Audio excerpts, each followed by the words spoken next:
मित्रों नमस्कार। Third eye and soul YouTube channel और फेसबुक पेज से मैं प्रोफेसर अरविंद नाथ तिवारी बोल रहा हूँ।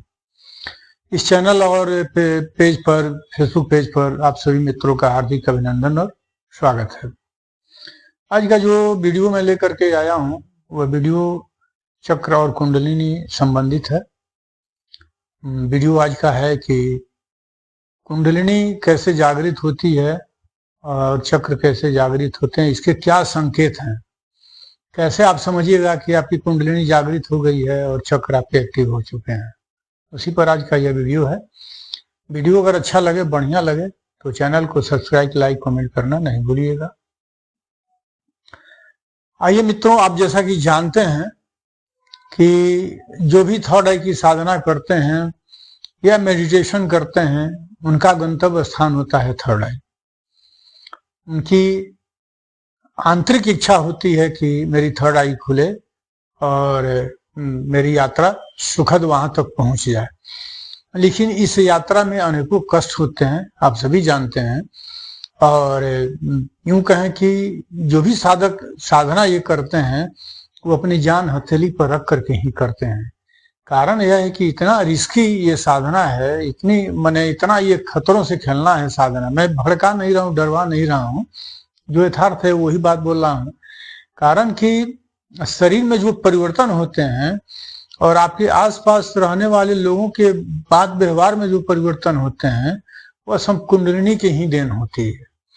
एक आपका समय का परिवर्तन हो जाता है, जैसे युग परिवर्तन होता है उसी तरह से आपका स्वयं का परिवर्तन हो जाता है। आपके बात व्यवहार में, आपके आचरण में, चाहे वो निगेटिव भी हो सकता है और पॉजिटिव भी हो सकता है। तो इन्हीं सब बिंदुओं पर आज का डिस्कस है कि अब जैसा कि जानते हैं कि ये थर्ड आई जब खुलती है तो थर्ड आई खुलने के लिए आपको क्या करना पड़ता है? साधना करनी पड़ती है। साधना मतलब मेडिटेशन भी करना पड़ता है और जाप भी करना पड़ता है, ध्यान भी करना पड़ता है और जाप भी, चाहे वो मानसिक जाप कीजिए या चाहे माला से जाप कीजिए। और इसमें ज्यादा सफलता मिलती है कि एक टारगेट तक अगर आप बनाते हैं कि इतना लाख हम जाप कर लेंगे, जो भी जिस देवी देवता की आप साधना करते हैं, हनुमान जी की, दुर्गा जी की, चंद्रमा गायत्री की या माता काली की, जो भी आप या हनुमान जी की, जो भी भगवान शिव की, इन तमाम देवी देवताओं के मंत्र उपासना से जब एक टारगेट बनाया जाता है कि इतना मंत्र की उपासना कर लेंगे तो निश्चित है कि सफलता मिलती है। और इस मंत्र से क्या होता है? ऊर्जा एकत्रित होती है शरीर में, ध्यान से भी और जाप से भी। जब ऊर्जा एकत्रित होती है तो वही ऊर्जा जा करके कुंडलिनी जो मूलाधार चक्र पर बैठी हुई रहती हैं, वही ऊर्जा जा करके उनको सुषुप्त अवस्था से जागृत अवस्था में ऊर्जा लाती है। और वो जो अपने कुंडलिनी मतलब जो सांप के आकार की तरह हो, और हैं भी, इसमें कहीं दो मत नहीं है, उनका दर्शन भी होता है। साधना जो कर रहे हैं या किए होंगे उनको इस बात की समझ है। तो वो ऊर्जा जो है जाकर के उनको टच करती है, जगाती है, हिलाती है, और वो ऊर्ध्वमुखी होती है। वो नीचे से, नीचे की तरफ से ऊपर की तरफ उठती हैं।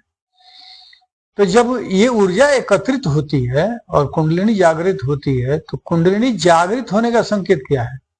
आपके जांघों पर लाल लाल चिन्ह होना शुरू हो जाएगा, चकता चकता होना शुरू हो जाएगा, फोड़ा फुंसी होना निकलना शुरू हो जाएगा। गर्मी आपको साधना के दौरान बहुत ज्यादा लगेगी। नींद आपकी कम हो जाएगी। नींद जो आप 6 घंटा, जो आप 7 घंटा 8 घंटा सोते थे, वो 4 घंटा 4.5 घंटा में नींद पूरी हो जाएगी आप। ये सब घटनाएं घटित होती हैं। और जब कुंडलिनी जागृत होती हैं, कुंडलिनी माता को पार्वती भी, माँ पार्वती भी कहा गया है, काली भी कहा गया है, दुर्गा जी भी उनको माना गया है।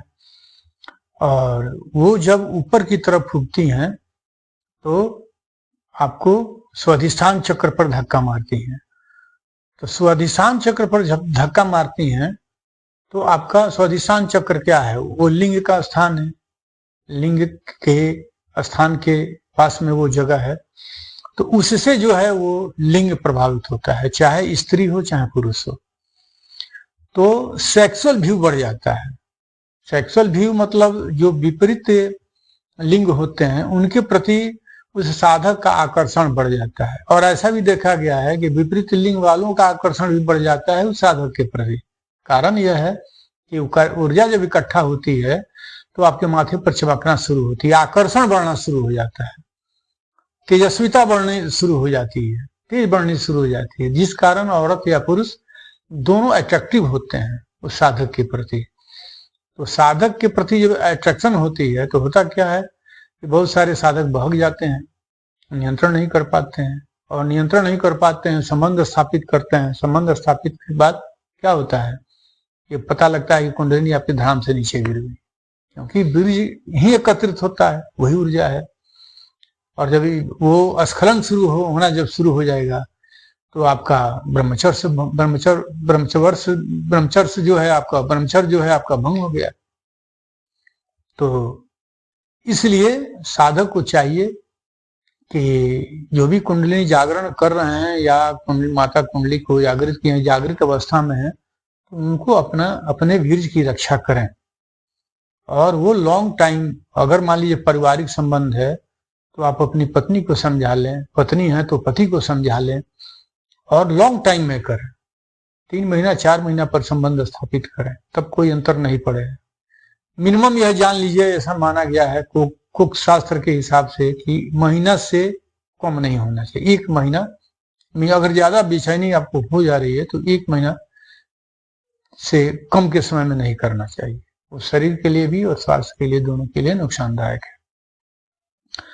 और जब कुंडलिनी जागृत होती हैं तो वो धीरे धीरे वो स्वाधिष्ठान चक्र पर पहुंचती हैं, फिर ऊर्जा उनको कुंडली माता को नाभि चक्र पर ले जाती हैं, और हृदय चक्र पर फिर पहुंचती हैं, विशुद्धि चक्र पर जाती हैं, आज्ञा चक्र पर, ब्रह्मरंध्र पर और सहस्त्रार्थ पर।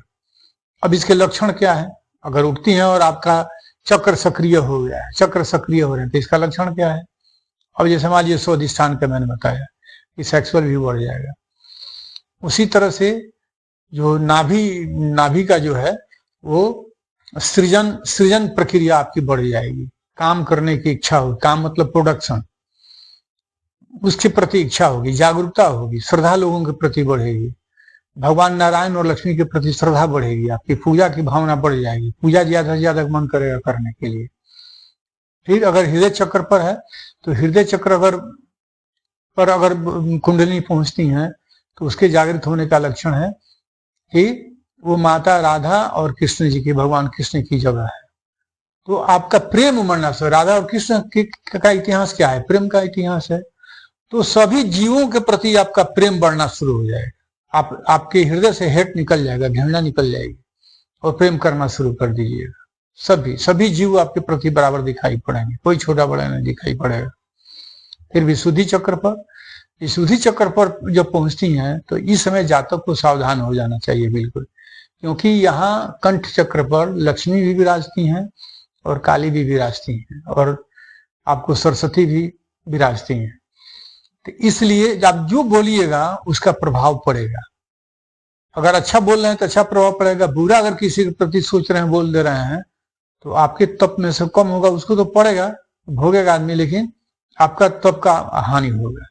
तो इसलिए सोच समझ के कोई भी वाक्य निकालिए, बात निकालिए तो सोच समझ कर बोलिए।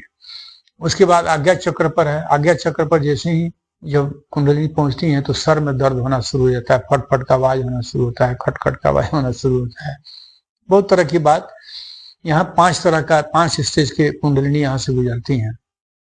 फिर गुजरने के बाद फिर यहाँ ब्रह्मरंध्र पर आती हैं, तो यहाँ हलचल होना शुरू हो जाता है। फिर जब सहस्त्रार्थ पर पहुंचती हैं तो फिर यहाँ हलचल, ये जैसे कोई कीड़ा वगैरह चल रहा है, कोई रेंग रहा है, ये सब घटनाएं घटित होती हैं। हाँ, कुंडलिनी जब मूलाधार से उठती हैं तो पीठ की तरफ से, मेरुदंड की तरफ से ही उठती हैं, तो पीठ पर भी प्रक्रिया लगता है कि सांप चढ़ गया। कभी कभी लगेगा कि कान में सांप घुस रहा है, बड़ी जोर से एकदम तेज हवा चल रही है, कान में घुस रही है। इस तरह की तमाम घटनाएं घटित होती हैं। तो आप समझ जाइए कि कुंडलिनी आपकी एक्टिव हो गई है, और जो आप चक्र का जो लक्षण मैं बताया हूँ उससे भी आपको भली भांति अंदाज हो जाएगी कि हाँ, मेरा चक्र सक्रिय हो गया है। तो मित्रों, अगर वीडियो अच्छा लगा हो, बढ़िया लगा हो, तो चैनल को सब्सक्राइब, लाइक, कमेंट करना नहीं भूलिएगा। जय मां गायत्री, हर हर।